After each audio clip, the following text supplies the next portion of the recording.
Las inundaciones del lunes pasado en Montevideo, a causa del temporal de lluvia y viento de esa madrugada, afectaron de forma imprevista a miles de personas que perdieron sus pertenencias, vieron arrasadas sus casas o hasta tuvieron que ser realojadas.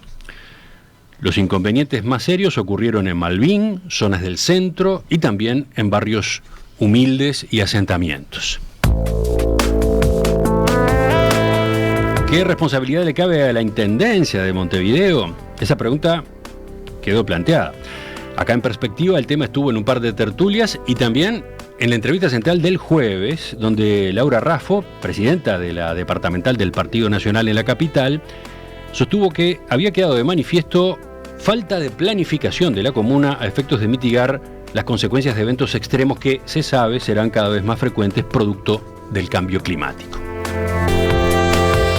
¿Qué dicen las autoridades de la Intendencia? ¿Qué vienen haciendo las últimas administraciones para preparar a la ciudad ante el cambio climático? Vamos a conversarlo en los próximos minutos y para eso recibimos a Verónica Piñeiro, licenciada en Ciencias Biológicas, directora interina del Departamento de Desarrollo Ambiental de la Intendencia de Montevideo. Verónica, bienvenida. Buenos días, Emiliano, buenos días a toda la audiencia. Los oyentes seguramente lo ubican incluso por tertulias, ¿no? Es verdad. Participó unas cuantas veces en las tertulias acá en Perspectiva. Saludo también, pero a distancia, a Jorge Alsina, ingeniero civil, coordinador técnico del Departamento de Desarrollo Ambiental de la Intendencia de Montevideo. Ingeniero Alsina, bienvenido. Muchísimas gracias, Emiliano. Buenos días a ustedes y a todos los oyentes. La primera pregunta es justamente para el ingeniero Alsina, por lo menos un resumen breve. ¿Qué características tiene el sistema de drenaje y saneamiento de Montevideo en el aspecto de canalizar las aguas pluviales? Sí, el sistema de saneamiento y drenaje de Montevideo tiene aproximadamente el 50% de su extensión de tipo unitario, también le llaman en otros países combinado. O sea, una única red de colectores a través de la que se canalizan tanto las aguas servidas que se reciben de las propiedades como las aguas pluviales. Ese es el sistema que adaptó Montevideo desde el origen del sistema alcantarillado, allá por 1856. Luego, cuando la Intendencia lo asume, inicialmente era una concesión, una de las primeras cosas que realiza es una especie de plan director, un plan de obras, que es del año 1922. Está por cumplir 100 años porque es del 17 de febrero de 1922 que fue presentado, digamos, elevado. Ese plan adoptó el sistema unitario precisamente para el saneamiento de Montevideo. Así se siguió desarrollando por unos 50 años hasta que distintas circunstancias, entre ellas empiezan a pesar factores ambientales y Montevideo va lentamente avanzando, cambiando hacia el sistema separativo, que lo adopta definitivamente a principios de la década 90 con el plan director de saneamiento. Y en el sistema separativo, ¿cómo se hace? ¿Cómo se realiza esa distribución justamente?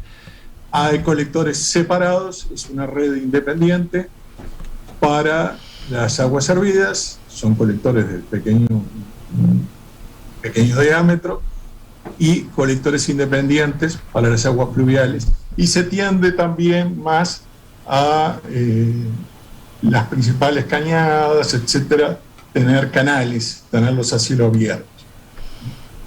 ¿En qué zonas, por ejemplo, existe esa variante? Eso, todo el saneamiento que se desarrolla a partir de los 80 o de los 90. Bien. Tuvimos ahí una pequeña interrupción. Entonces, ¿en qué barrios, por ejemplo? Que son separativos. Sí. Y podemos decir todas las zonas de Chacarita, Colón, Nuevo París, Cerro, Casabó, Peñarol. Bueno, podría seguir nombrando.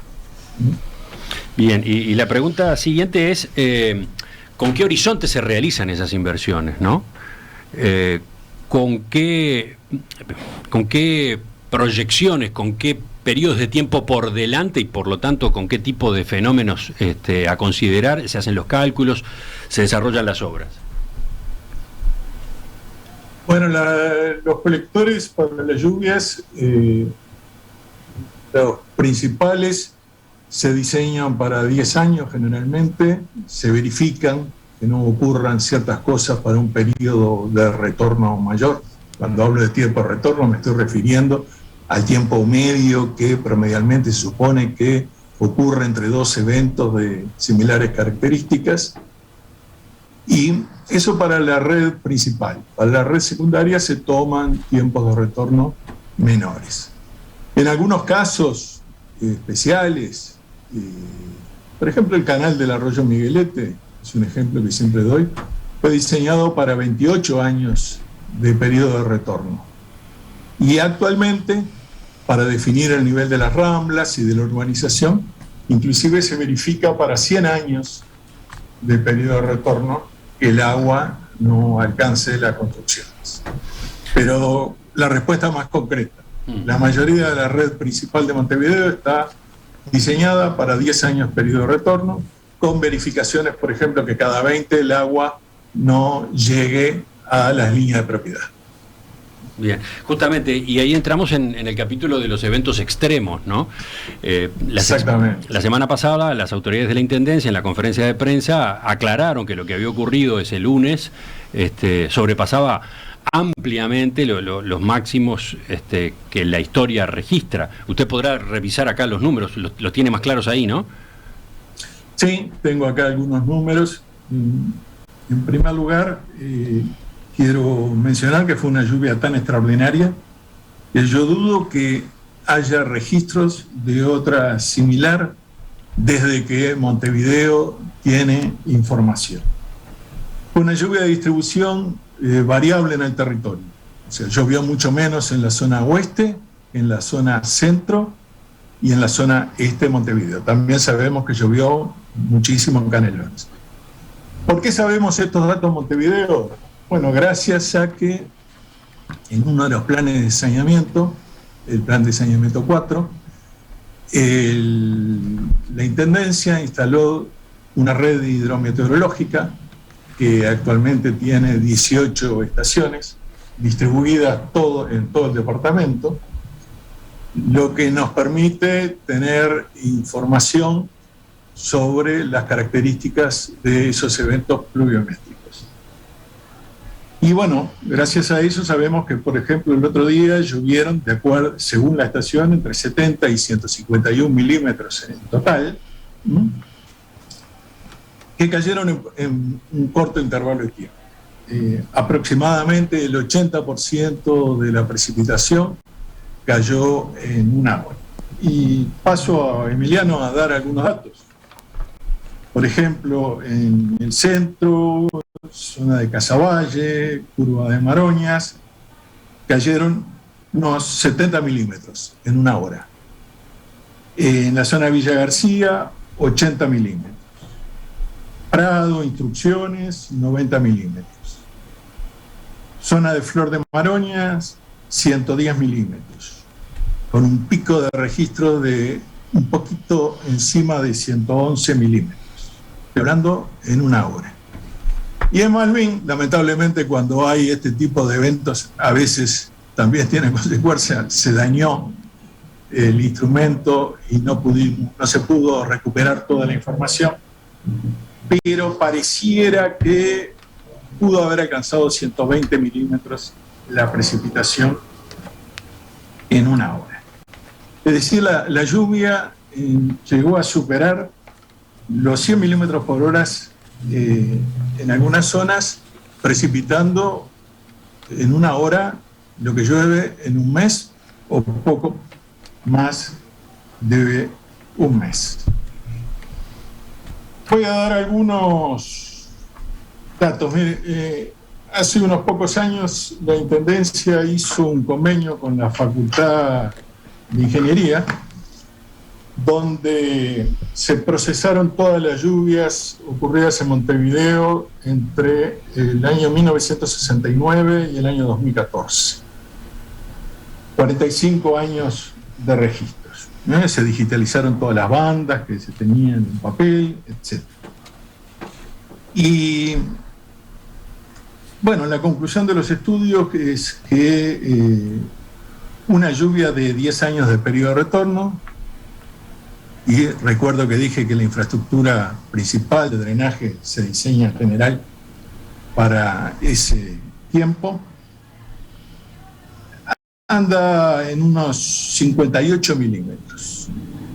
La lluvia de 50 años está en los 80 milímetros. La de 100 años es de 90 milímetros.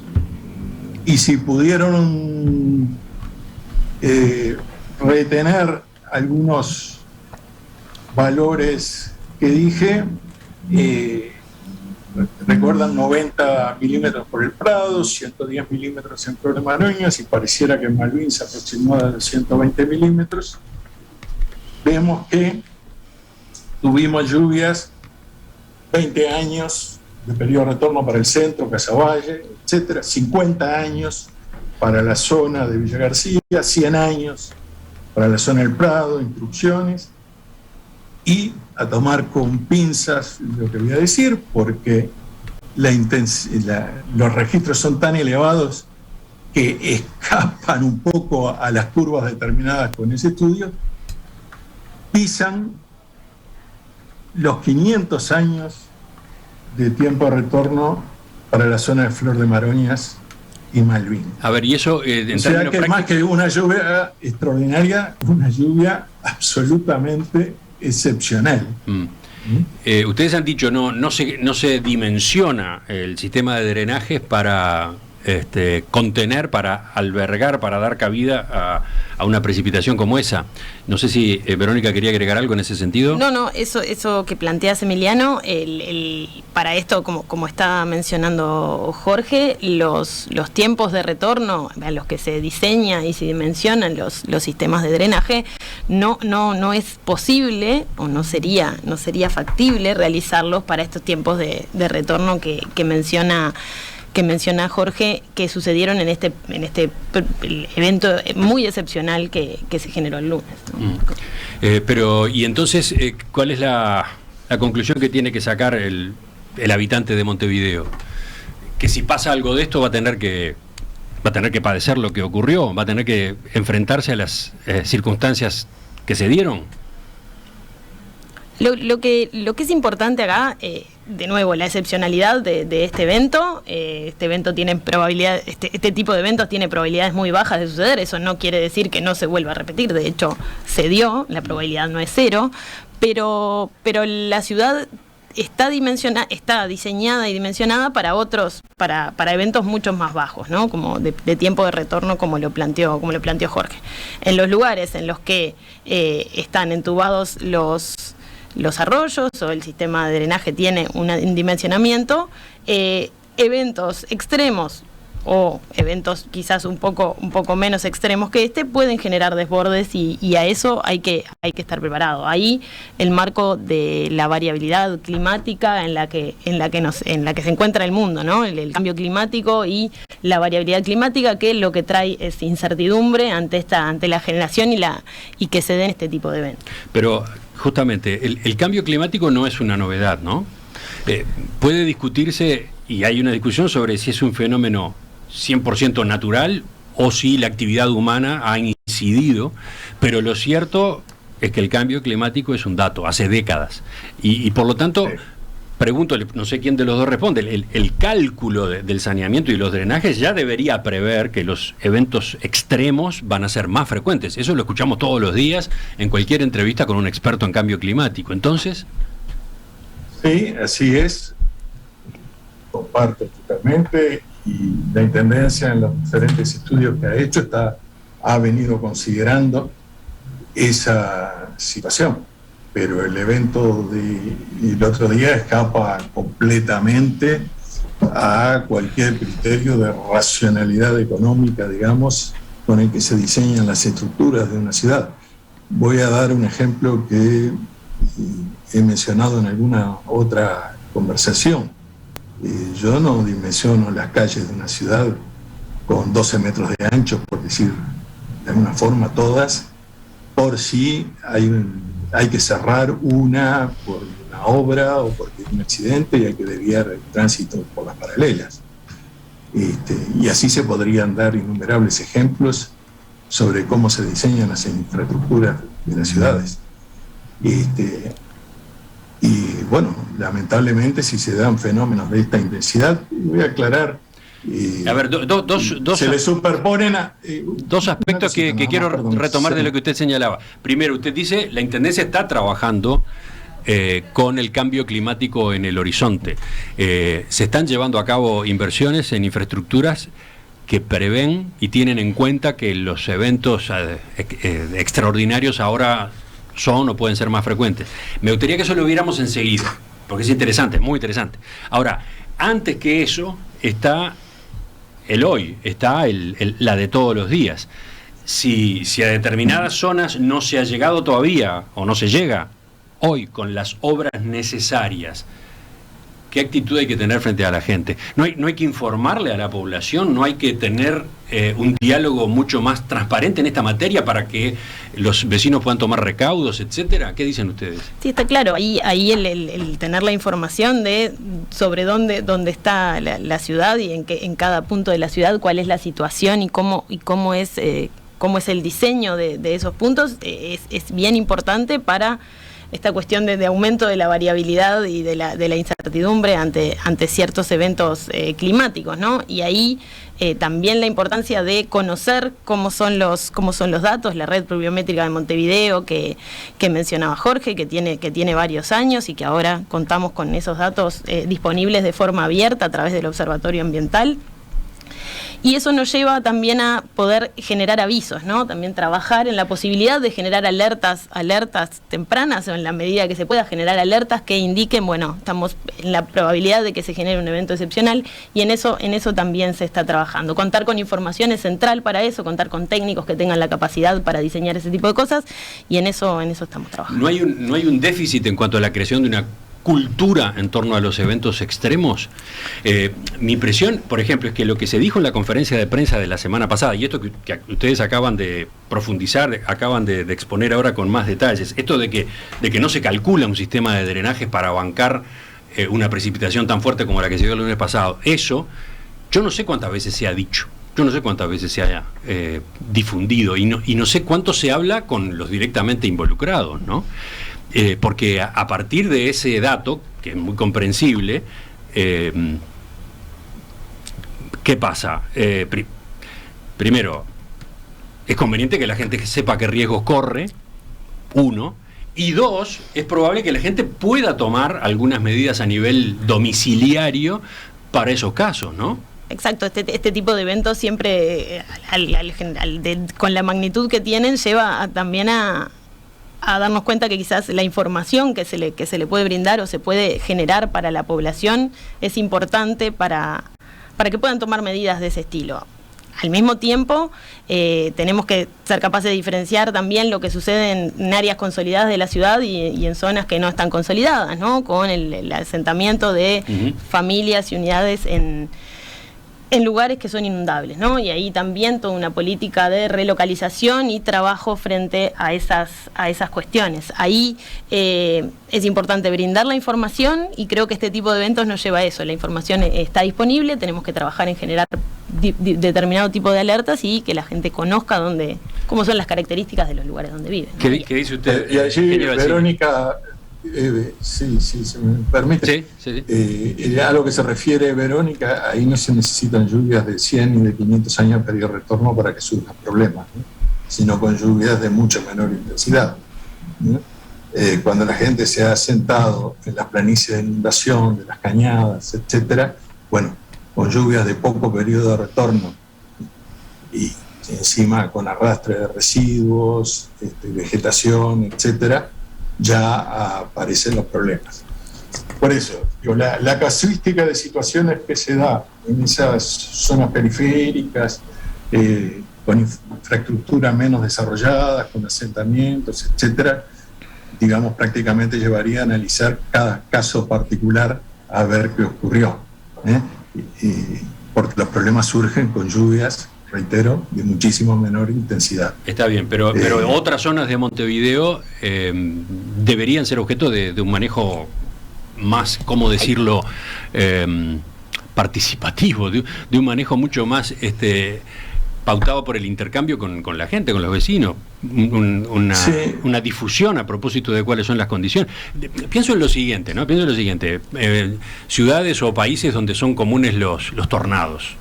Se crea una cultura. La gente no construye las casas necesariamente para que banquen un tornado, pero cuando se sabe que viene un tornado, la gente coloca chapones que protegen las ventanas, etcétera. Y cuentan con sistemas de alerta temprana que pueden prever ese tipo de cosas. Nosotros, este evento también llegó a tener determinados intercambios y conversaciones. Desde un equipo de técnicos se acercaron a mencionar que era posible generar alerta frente a esto, con un SMS que generara, hay que estar preparado porque es posible, está la probabilidad de que se genere un evento excepcional y un evento que supere la capacidad de drenaje de determinado lugar, ¿no? Y en esas cosas estamos trabajando. Yo ahí quería mencionar que el tema de cambio climático no es nuevo en la Intendencia. Desde hace 12 años está creado el grupo interdisciplinario de cambio climático dentro de la Intendencia, que alberga, que está integrado por técnicos de diferentes áreas, diferentes departamentos de la Intendencia, con los gobiernos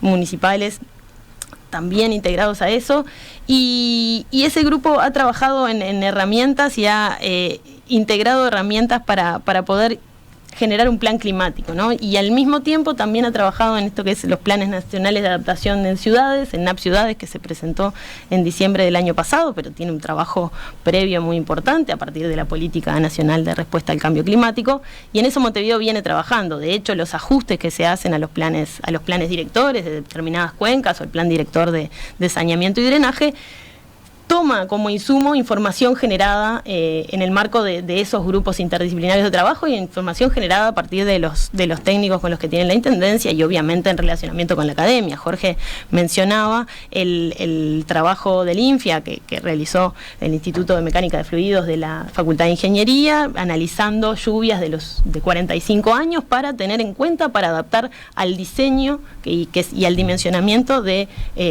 la red de drenaje, ¿no? Eso no es que no se hagan cosas, se hacen cosas, se genera información, que es lo fundamental para tomar las decisiones y definiciones de política para las obras y las cuestiones que se hacen. De nuevo, este tipo de eventos lleva a decir, tenemos que ver y quizás la participación de las personas, de conocer en qué situación están y ante determinado tipo de eventos lo que puede pasar, es a lo que nos lleva a este tipo de eventos, ¿no? Y a conocer eso. Mi sensación es que falta informar más de lo que se está haciendo, del tipo de obras, de infraestructuras que se está construyendo con vistas a atender situaciones excepcionales. Ahora capaz que hablamos dentro de unos minutos de los tanques de tormenta, ¿no? Yo no sé cuántos montevideanos saben que se han construido ya 6 tanques de tormenta. Te aseguro que los vecinos y vecinas que viven en las proximidades de eso y que ha cambiado sustanciamente su situación. Pero en general me pregunto cuánta gente sabe. Pero por otro lado está, y mientras tanto, ¿qué? ¿No? Y mientras tanto, ¿qué? Veía en la diaria este sábado un reportaje sobre este asunto en el que, entre otros, habla el ingeniero Juan Pablo Martínez de la DINAGUA, y él dice que la gente puede hacer cosas para prepararse. Decía, por ejemplo, en una casa se puede colocar válvulas antirretorno, plaquetas que se ponen en la sanitaria interna para que cuando se produce una inundación externa el agua no ingrese por el sistema de saneamiento. ¿Qué dice el ingeniero Alsina de esto? Sí, existen muchos casos en que se han colocado válvulas antirretorno. Ahora, cuando la precipitación es tan intensa como la del otro día, la inundación ya se da por superficie. Los problemas son oportunidades,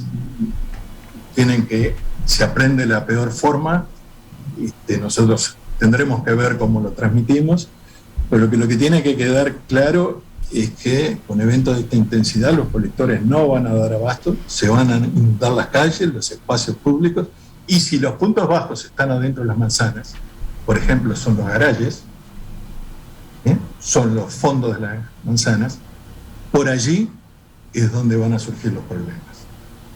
Y no hay, Entonces, no hay recomendaciones, no hay sugerencias para hacerle a quienes tienen garajes inundables, etc.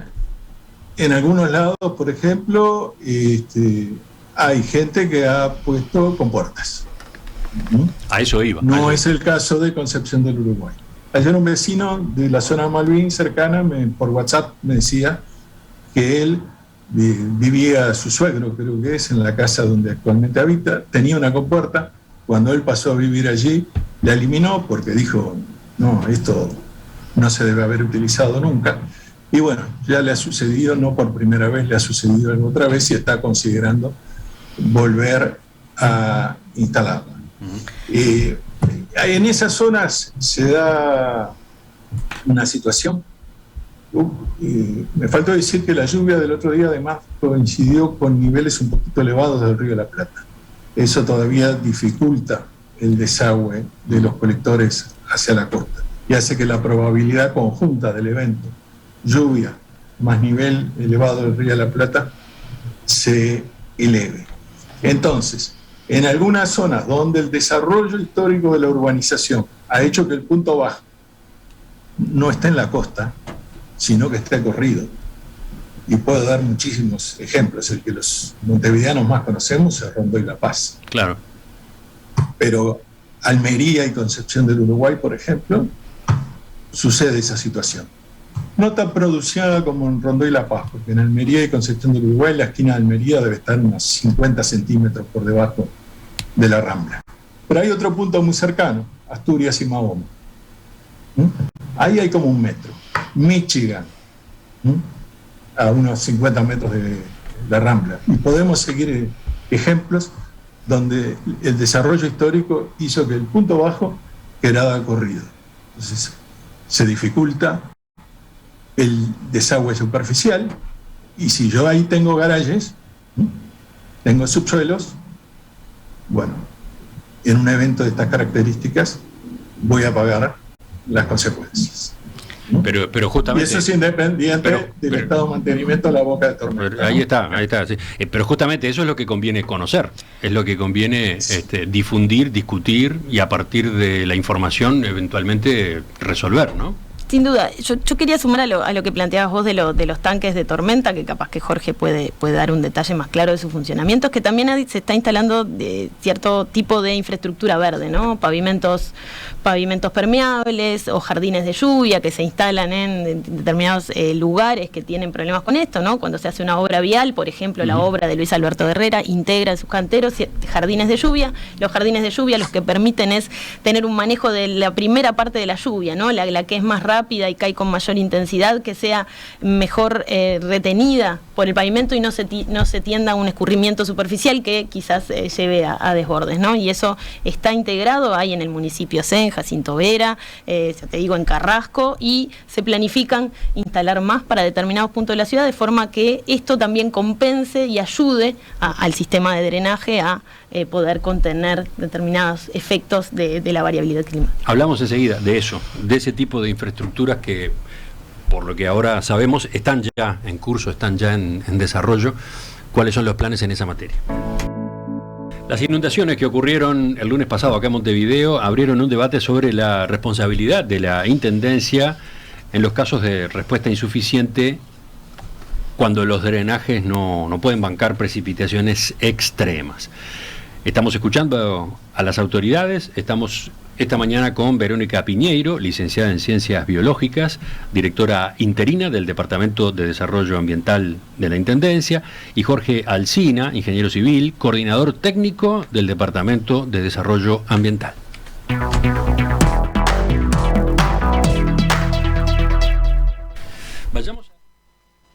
Vayamos a lo que se está haciendo o no se está haciendo.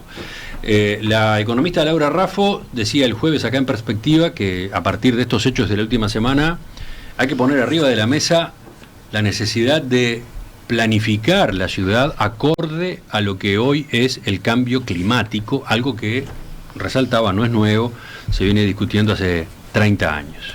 En todas partes del mundo ya se sabe que hay que afrontar y poner a punto las ciudades para soportar episodios de lluvia cada vez más extremos que conducen a inundaciones, decía la economista Raffo. Entonces, ¿qué contestan ustedes a esta objeción?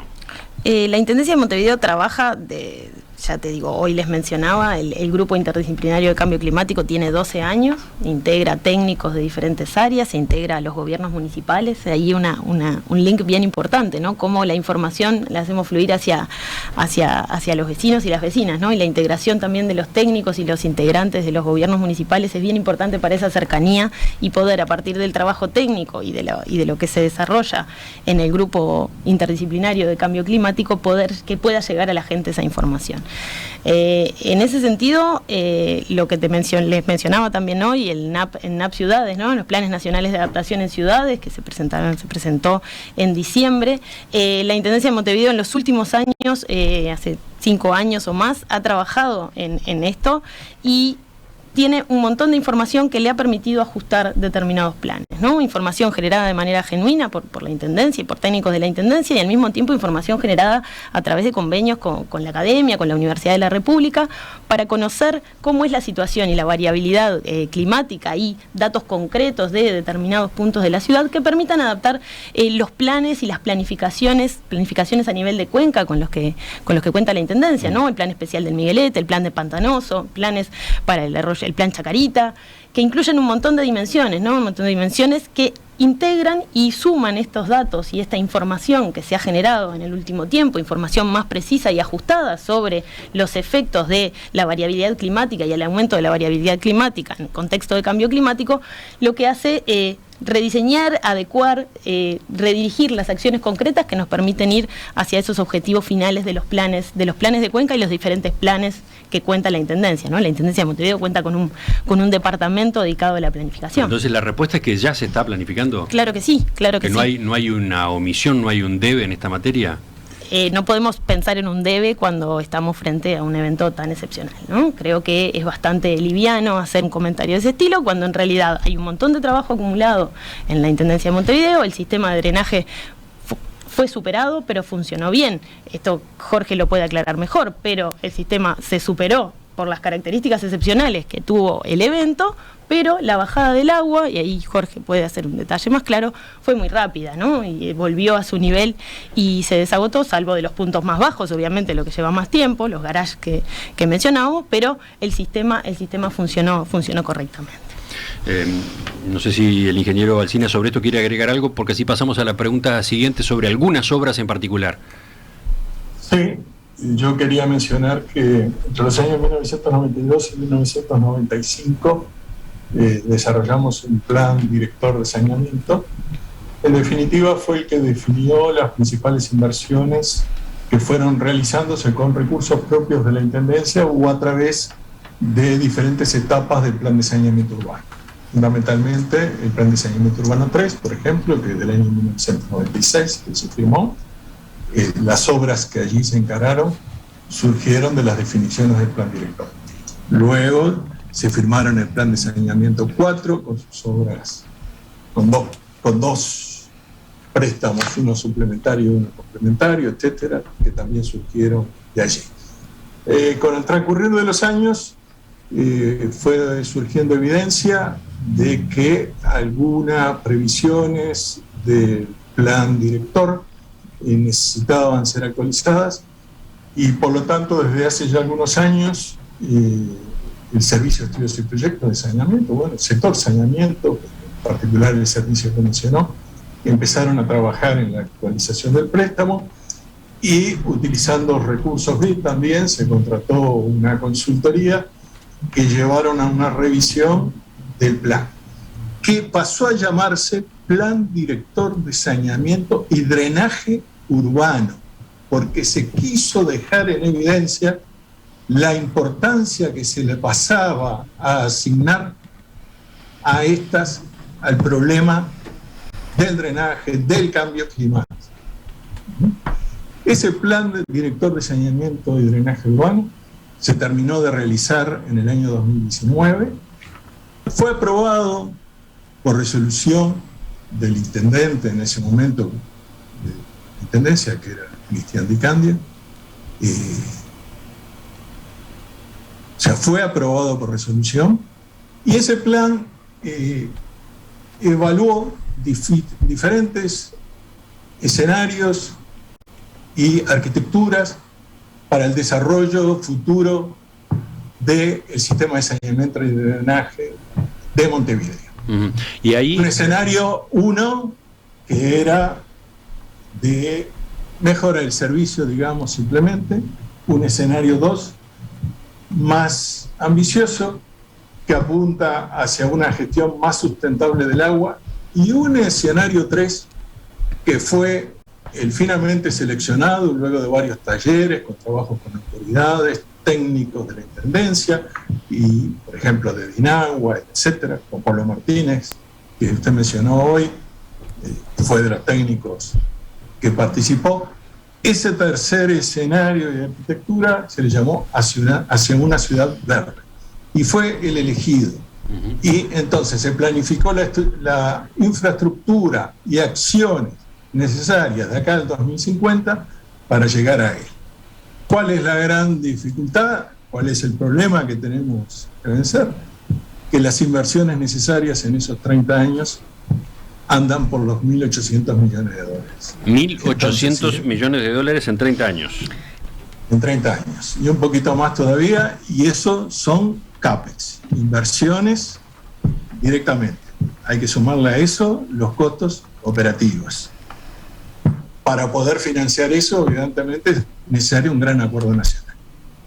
Hablando de eso, y ya que apareció mencionado el internacional y apoyo del Poder Ejecutivo. Sí. No es imposible financiar eso. Queda claro entonces la magnitud de la inversión que es necesario llevar a cabo y el desafío que implica desde el punto de vista del financiamiento. No, y Emiliano, capaz que creo que hay que hacer un fuerte énfasis, ¿no? Este dimensionamiento se hace con un conocimiento técnico y una fortaleza técnica importante, con la capacidad de contar con datos y contar con información, y eso queda claro, ¿no? Es una política que la Intendencia de Montevideo desarrolla incluso desde antes del Frente Amplio, y se ha ido generando y afianzando la capacidad técnica para poder diseñar y ajustar y tener los diseños concretos y todo este grado de detalle que Jorge relata en sus comentarios. Ahora, ya que apareció mencionado el financiamiento... Emiliano, después quería agregar algo. Sí. Que ya lo mencioné. A ver. Sobre la red hidrometeorológica. Nosotros, hasta que se instaló, contábamos con los datos exclusivamente que tenía el INUMET en el Prado, Carrasco, Las Brujas. Ahora Montevideo, la Intendencia tiene su propia red de 18 estaciones que nos permite obtener una información invalorable para hacer estudios y el diseño del sistema de drenaje. Hace 10 años atrás, nosotros no hubiéramos podido dar los datos que yo di al principio en cuanto a un poco cómo fue la distribución espacial de la tormenta el lunes 17. Hubiéramos tenido que conocer el dato puntual del Prado o del aeropuerto. Ahora tenemos información muchísimo más rica. Ahora, y estamos tratando de también tener información sobre el funcionamiento de las redes colectoras, ¿no? Con mediciones a tiempo real. En esa línea de trabajo es que se inscriben los tanques de tormenta, es que se inscriben los parques inundables, jardines de lluvia, o jardines de lluvia, pavimentos impermeables. Sí, claro, esto incluye esa variabilidad y ese cambio, esas cuestiones de posibles adaptaciones a eventos de diferente magnitud, y esa cuestión de, también hay una definición en cuanto a la variabilidad climática, que también lo que cambia mucho o genera bastante incertidumbre es cómo se va a desarrollar la lluvia en los primeros minutos, ¿no? Lo que yo te hablaba hoy, y es los primeros minutos esos que según la intensidad pueden generar mayor escurrimiento superficial. En eso se inscribe esa cuestión de integrar también en las ciudades, está claro, integrar infraestructura verde, lo que se llama infraestructura que sea más amigable y más sustentable con el entorno, y que al mismo tiempo ayude en eso. Los jardines de lluvia son un ejemplo concreto, los pavimentos... ¿Los jardines de lluvia son jardines inundables, entre comillas. Son jardines que lo que permiten son jardines que están hechos más bajos, tienen un piedra partida que permite retener un rato más, un momento más, un tiempito más el agua que cae inmediatamente. Sobre eso tienen vegetación y eso permite que la llegada al drenaje sea un poco más lenta y no de golpe, evitando esa saturación en los primeros minutos. ¿Dónde hay jardines de lluvia? Luis Alberto de Herrera, en la obra vial de Luis Alberto de Herrera, en el municipio C, en Carrasco, atrás del Hotel Carrasco, en Rostán, en la avenida Rostán, y se planifican más para el Prado, para Pocitos, y se están integrando más, se están planificando. Y ahí Jorge puede hacer un aporte sobre los tanques, él lo tiene bien claro. Sobre los jardines de lluvia es un nombre catchy, como me gusta decir a mí. Son bocas de tormenta modificadas de manera, introducen verde de la ciudad, pero además permiten regenerar en cierta forma el ciclo natural del agua, disminuyendo la contaminación, retardando un poco la llegada de esa agua hacia el colector, y no con el concepto viejo que rápidamente todo el colector y todo tratar de evacuarlo, porque lo que logramos es ir aumentando el caudal aguas abajo. Ahora, ¿estos jardines de lluvia son lo mismo que los parques inundables? Lo pregunto porque en la entrevista de la semana pasada la economista Raffo manejaba más de un ejemplo de otros países, uno de ellos de Santiago de Chile, ¿no? El parque Víctor Jara concretamente, que capaz que hasta lo podemos poner en la pantalla, en la emisión en video. Ahí estamos hablando de una enorme infraestructura, ¿no?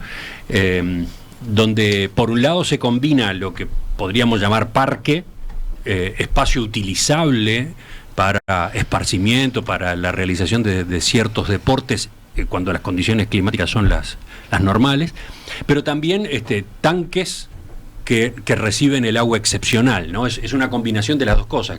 ¿Qué dice usted, ingeniero? Sí, los jardines de lluvia, como dije, son bocas de tormenta modificadas, ¿no? Sí. En cuanto a estos parques, nosotros se está construyendo uno relativamente pequeño en la zona de Manga, por Azotea de Lima.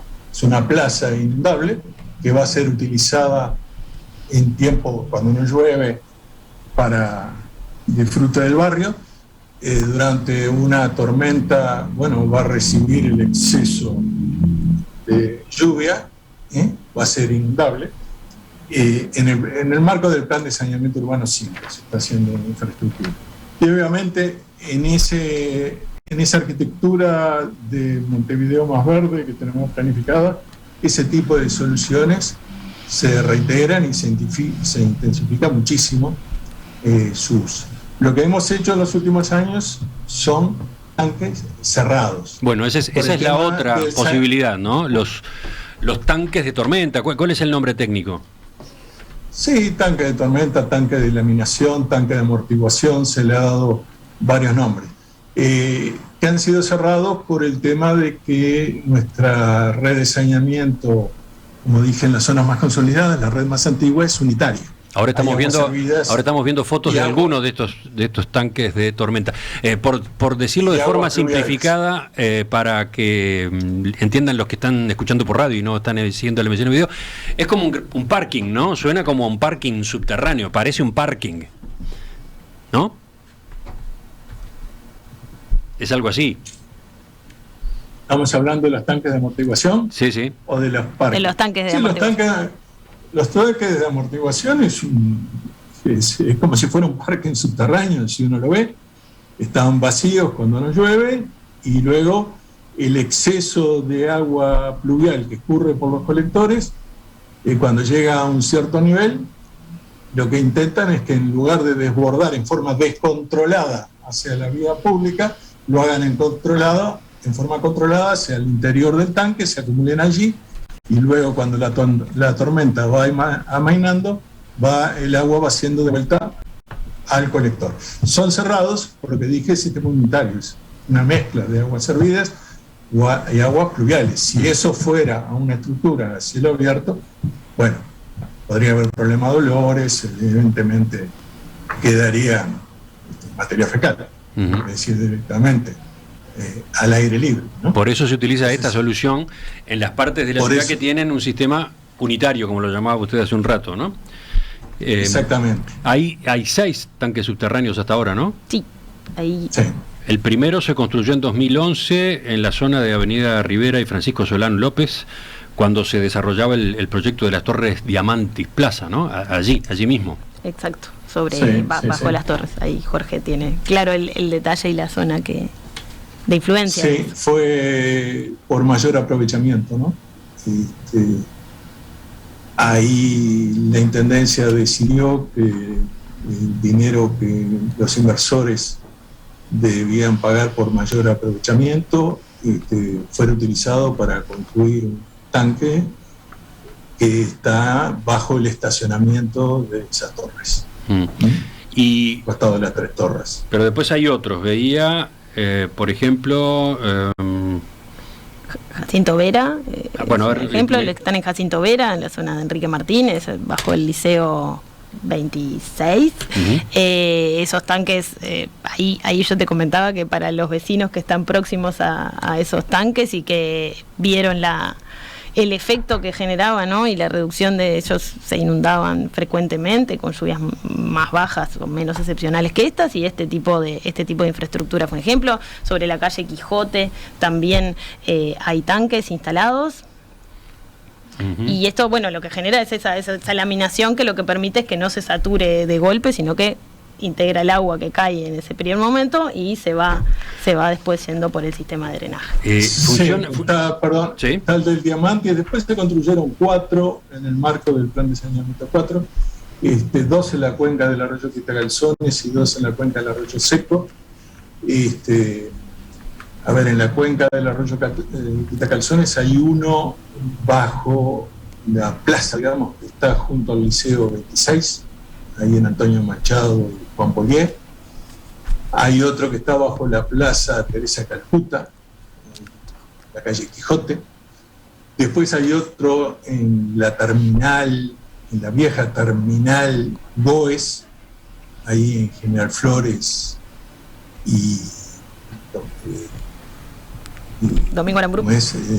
Domingo Aramburu, y la otra en Salía Reyes, la que era San Fructosa antiguamente, sale el nombre antiguo, perdón.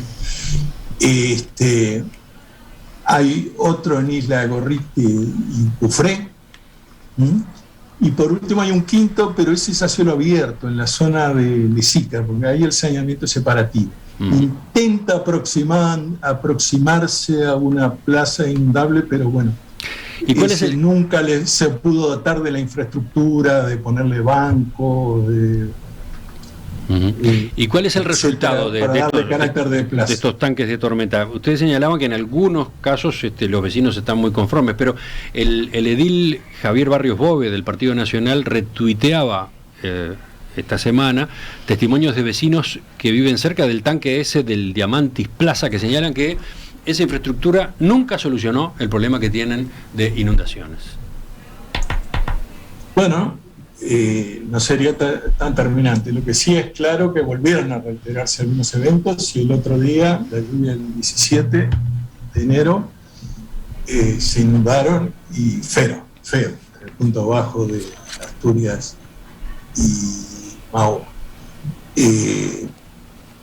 Si no hubiera estado el tanque, seguramente se hubieran inundado peor. Ahí va a haber que estudiar un poquitito. Ahí al punto bajo Asturias y Mahoma llega agua, digamos, por 4 vías diferentes. En una de ellas está el tanque, y evidentemente que es el brazo principal de un arroyito que corría por allí, que estaba por debajo de la vieja fábrica de vidrio donde están las Torres Diamantis. Ese ha sido exitoso, pero bueno, se ve que está llegando agua por las otras 3 vías todavía en cantidad suficiente para que surjan problemas, sobre todo si tuvimos una lluvia de 500 años de periodo de retorno en esa zona. Y ahí es el punto bajo absoluto, que yo dije que Asturias y Mahoma está 1 metro de abajo de la Rambla. Entonces el agua no tiene cómo salir superficialmente. Son problemas que se arrastran al diseño, digamos, de la ciudad, la urbanización de la ciudad, cómo se fue produciendo la ocupación del suelo cuando empezó a poblarse esa zona. Enseguida vamos a completar la entrevista con Verónica Piñeiro y Jorge Alsina con algunos temas que han quedado todavía en el tintero a propósito de cómo se está trabajando, qué está haciendo la Intendencia de Montevideo para acompasar el desarrollo de los sistemas de drenaje al cambio climático y los eventos extremos. Montevideo, sus sistemas de drenaje, la capacidad para absorber eventos extremos de precipitaciones como los que se dieron la semana pasada. De eso estamos conversando esta mañana con Verónica Piñeiro, directora interina del Departamento de Desarrollo Ambiental de la Intendencia de Montevideo, y Jorge Alsina, coordinador técnico del Departamento de Desarrollo Ambiental. Yendo a algún caso concreto, a una situación concreta, Malvin ya apareció aludido acá en más de un momento, pero el arroyo Malvin, ¿no? El arroyo Malvin, que está entubado en el último tramo que llega hasta la Rambla. El lunes pasado no dio abasto con el flujo excepcional y se desbordó. De algún modo, este episodio no cuestiona la idea, el concepto del entubado de arroyos y cañadas. Pregunto, ¿no se debería desentubar el arroyo Malvin, etcétera? ¿Quién contesta esto? Yo creo que los riesgos de contener a la naturaleza dentro de una obra construida tiene estos riesgos, ¿no? Jorge lo mencionaba en algunas otras conversaciones que ha tenido, ¿no? El agua va a buscar por dónde salir, el sistema natural va a buscar por dónde salir y bueno, si es superado eso que lo contiene, va a ir hacia los puntos bajos y hacia los lugares que tenga para fluir. En eso Jorge da claro, la naturaleza te supera la infraestructura construida. Un ejemplo claro es la Rambla de Montevideo, ¿no? La Rambla de Montevideo requiere una atención permanente porque tiene un determinado tipo de construcción que en determinados puntos no acompaña, ¿no?, el diseño natural o el diseño, y ese diseño construido requiere adaptarse, modificarse e irse reponiendo y reparando previamente, ¿no? La naturaleza tiene su cauce y va por un lugar. Intentar construirle algo y contenerla siempre tiene dificultades. Es bueno pasar en limpio por si el oyente se distrajo, por si el habitante de Montevideo no lo pensó. La ciudad está llena de ríos y arroyos escondidos, ¿no? Sí, hay un mapa bien interesante que muestra las zonas entubadas y la red hídrica de Montevideo. Es impresionante, ¿no? El quitacalzones para mí es un recuerdo de la escuela. Nos llevaban a visitar la zona donde corría el quitacalzones, que era mirar por una rejilla y escuchar el ruido de ese arroyo que corre por ahí. Lo mismo Arroyo Seco. El Arroyo Seco está entubado, no se ve si estás por la zona de Arroyo Seco, ¿no? Y hay así un montón de lugares. Malvin es el caso claro, tiene una zona abierta, pero la zona de llegada a la Rambla está entubada. ¿Qué dice usted, ingeniero Alsina? ¿Es descabellado pensar en desentubar el arroyo Malvin, o por lo menos una parte de lo que está entubado? Bueno, el arroyo Malvin, el arroyo Malvin tiene entubado dos partes, sí. Su curso inferior y su curso superior. Curso inferior, digamos, está el lago López hacia la Rambla, el curso superior, aguas arriba de la calle Isla Gaspar. El tramo intermedio entre Isla Gaspar y el lago López se mantiene a cielo abierto. Hubo un proyecto de un canal revestido en piedra en su momento que no se hizo. El entubamiento del arroyo Malvin quizás sea uno de los colectores más grandes que tiene Montevideo. Tiene 3 bocas de 4,20 metros de ancho, por 2,20 de altura cada una. Son 12,60 metros entonces de ancho libre. Si le sumamos el espesor de los tabiques y las paredes, tiene 14 metros de afuera a afuera de ancho ese colector. Es impresionante.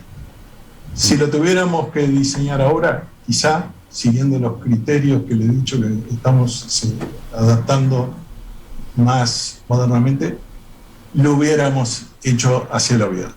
Sí, leía en la nota como otros arroyos. Ahí está. En la nota del sábado en la diaria, el ingeniero Juan Pablo Martínez de la Dinagua dice: a la luz de la experiencia acumulada en Uruguay y el mundo en las últimas décadas, en la medida de lo posible hay que recomponer el sistema hidrológico natural. En lugar de entubar una cañada o un arroyo, se puede mantener esos cauces a cielo abierto y conservar la vegetación alrededor, o colocar pasto en los márgenes, etcétera, ¿no? Etcétera.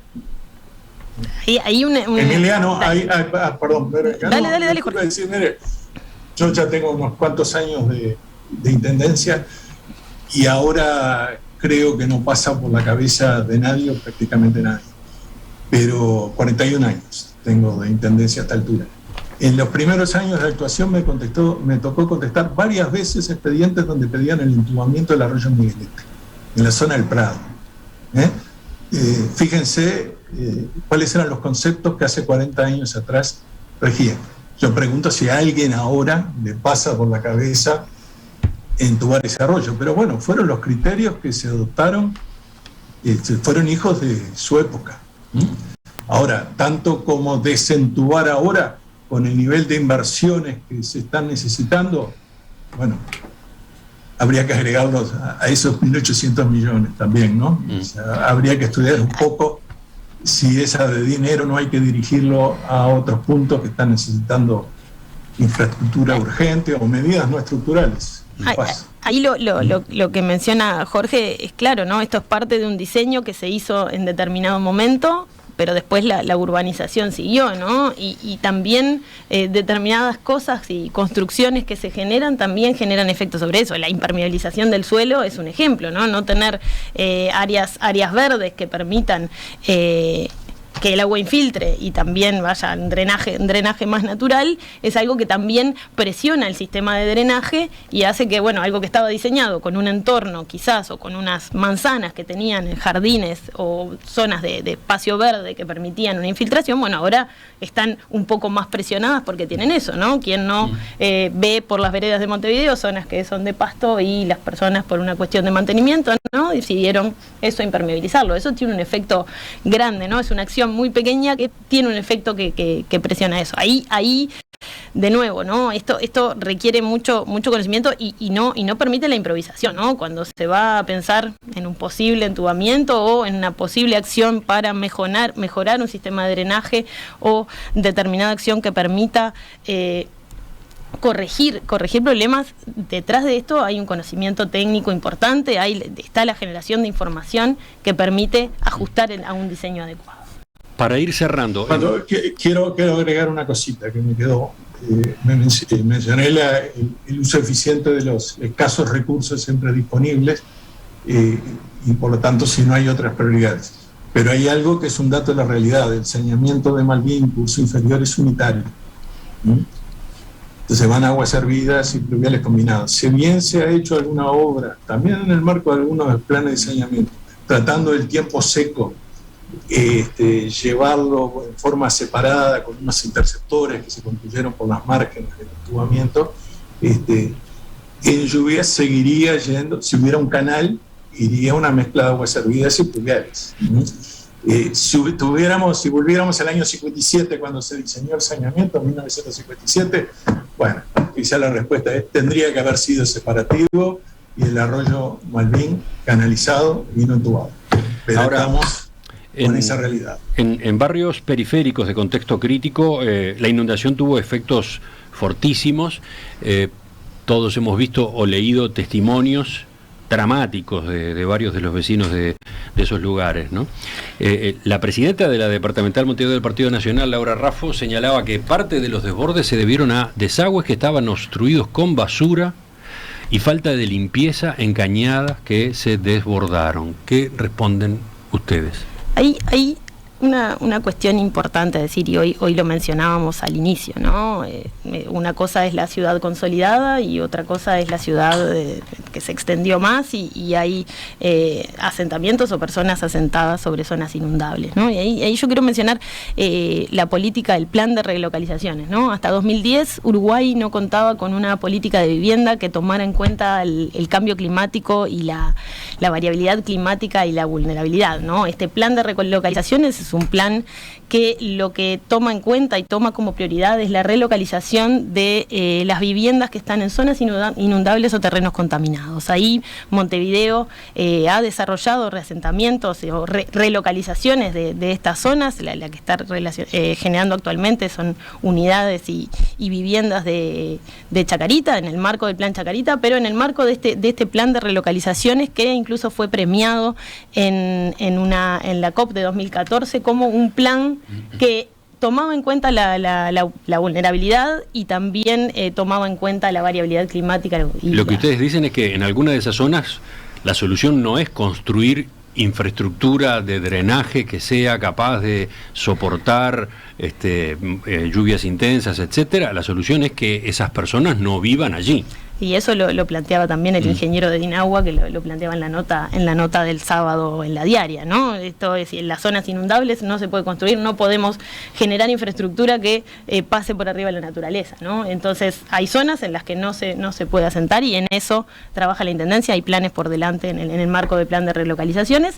Y también es importante mencionar vuelta, que la Intendencia de Montevideo genera, tanto, ¿no? La Intendencia de Montevideo tiene una unidad de mantenimiento de cuerpos de agua que en estos días a partir de este evento excepcional desarrolló un montón de capacidades que tiene instaladas para poder atender situaciones de emergencia como las que planteabas, Emiliano, en determinadas cañadas, en más de 30 puntos de la ciudad, para desobstruir cañadas o cursos que estaban obstruidos, ya sea por vegetación, sedimento o arrastre de residuos. Esto se trabaja de forma sistemática en esto. Esto también nos da la oportunidad de replanificar y ver determinadas cosas, pero se trabaja con cuadrillas manuales y con maquinaria que permite retirar los residuos y la vegetación de los cursos de agua para que se pueda tener un flujo normal. ¿Pero hubo efectivamente un déficit en esa materia en algunos de estos lugares? Lo que sí se trabajó para poder atender esas situaciones. Obviamente las personas que están en zonas inundables se van a ver más afectadas si hay un problema de obstrucción de esos cursos. Pero la pregunta es si estaban suficientemente limpias. Ahí tenemos un problema. Canalizaciones naturales o artificiales por las cuales se da la circulación del agua en estas condiciones, ¿no? De nuevo, la situación excepcional llevó a que se vieran superadas las capacidades de drenaje natural y construido, como se vio en la ciudad más consolidada, pero se superaron ampliamente. Algunos efectos o algunos factores profundizaron más determinadas situaciones, y ahí sí se puede haber visto más perjudicados ciertos puntos por el problema de residuos o vegetación. Ahí, de nuevo, se trabaja sistemáticamente, quizás hay un déficit, ahí tenemos un problema que no se resuelve solo limpiando los cursos de agua, sino un problema de fuente de residuos, ¿no? Y las situaciones de clasificación y los puntos de clasificación informal, donde los residuos de esa clasificación terminan la mayoría de las veces en cursos de agua. Ahí nosotros estamos haciendo ese mantenimiento y hacemos ese mantenimiento sistemático para eventos de estas características y obviamente no es lo deseable, ¿no? Y ahí estamos desarrollando algunos proyectos, como es la instalación de redes de retención de residuos en algunos cursos para poder hacer más eficiente este sistema de recolección y de retiro de residuos en los cursos de agua. Eso se está trabajando en el marco del Fondo Mayolo, con la Facultad de Ingeniería y con la Escuela Técnica Superior Marítima, para la instalación y el dimensionamiento de una tecnología que es utilizada en algunas partes del mundo, pero que requiere mucha adaptación a las características puntuales, ¿no? Uruguay tiene características de sus cursos de agua y de cómo son los eventos de tormenta que los llevan a tener eso. Pero siempre estos momentos desafían a las cosas que se llevan adelante, y está la oportunidad de pensar y trabajar mejor ese mantenimiento de cursos de agua que realizamos.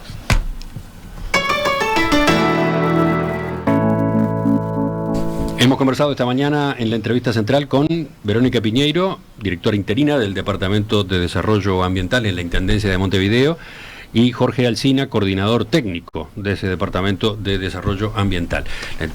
La charla se nos hizo bastante más larga de lo previsto, y sin embargo quedaron puntos. Si me guío por lo que dicen los mensajes de los oyentes, es evidente. Creo que lo fundamental lo abarcamos. De todos modos, está claro que este asunto queda arriba de la mesa. Está bueno que lo sigamos discutiendo. Sin duda. Y sobre él continuemos aportando información. Así que bueno, les agradezco a los dos por hoy. Gracias por el espacio, Emiliano. Seguimos en contacto.